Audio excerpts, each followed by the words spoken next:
Okay, अब हम start करेंगे basics of anaemia.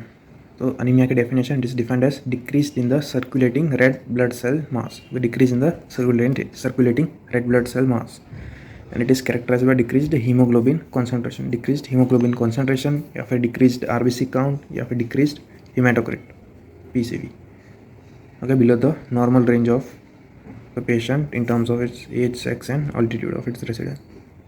In short, it is decrease in RBC, hemoglobin या फिर hematocrit value.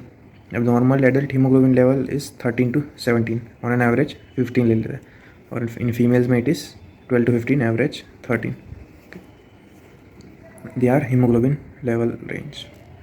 अब क्लासिफिकेशन ऑफ अनीमिया, तो इसके बहुत सारे क्लासिफिकेशंस है, पुराने और कुछ नए वाले भी. तो अनीमिया में classified based on morphological classification या फिर इटियोलॉजिकल क्लासिफिकेशन. मॉर्फोलॉजिकल मतलब based on its shape, size, haemoglobin concentration, and other one is aetiological या कॉज ऑफ द अनीमिया, उसके बेसिस पे. तो ये सबसे पहले morphological classification based on the size and the haemoglobin concentration. Size मतलब sciatic और हीमोग्लोबिन कॉन्सेंट्रेशन क्रोमिक. तो it is normocytic normochromic, microcytic hypochromic, और अदर वन इज मैक्रोसाइटिक. तो ये हो गया मॉर्फोलॉजिकल क्लासिफिकेशन. दूसरा है इटियोलॉजिकल क्लासिफिकेशन. अब अनीमिया ओवरऑल मतलब डिक्रीज्ड आरबीसी, तो किसकी वजह से हो सकता है? एक तो अगर ब्लड लॉस हुआ, ठीक है, तो उसकी वजह से आरबीसी कम होंगे. एक आरबीसी का डिस्ट्रक्शन बढ़ गया उसकी वजह से. दूसरा आरबीसी का प्रोडक्शन कम हो गया उसकी वजह से. तो ये 3 पॉइंट्स है of overall aetiological classification. One is blood loss, second is impaired red cell production, and another one is increase red cell destruction, जिसे कहते हैं हीमोलाइटिक अनीमिया. ब्लड लॉस किसकी वजह से होता है? ये सारे कॉजेज है, acute blood loss and chronic blood loss. Most important is trauma. अब इम्पेयर्ड रेड सेल प्रोडक्शन मतलब आरबीसी प्रोडक्शन कम हो गया है, तो वो किसकी वजह से हो सकता है? बेसिकली आरबीसी प्रोडक्शन होता है इन द बोन मैरो. तो अगर बोन मैरो की कोई भी डिसीज़ होगी, ओके, लाइक मैरो इन्फिल्ट्रेशन या marrow neoplasm, aplastic anaemia, leukaemia, myelodysplastic syndrome, मतलब मैरो की कोई भी डिसीज़, उससे आरबीसी प्रोडक्शन कम होगा. दूसरा है डिफेक्टिव डीएनए सिंथेसिस, मतलब जो factors which are required for DNA synthesis are deficient, मतलब कम होंगे, आर लेस और दे आर एब्सेंट.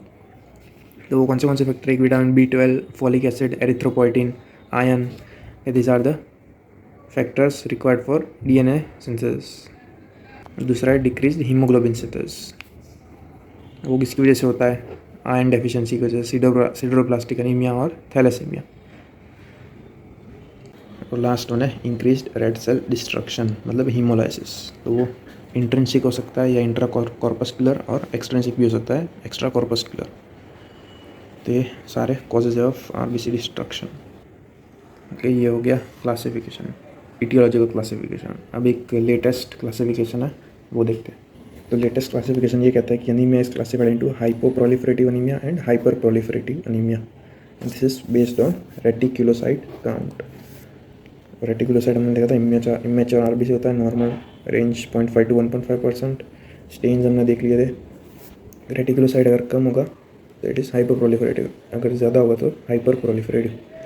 ये reticulocyte production index, patient haemoglobin upon desired haemoglobin, मतलब normal haemoglobin for that range, okay, haemoglobin of the patient upon desired haemoglobin into reticulocyte count in percentage, retic count upon 2.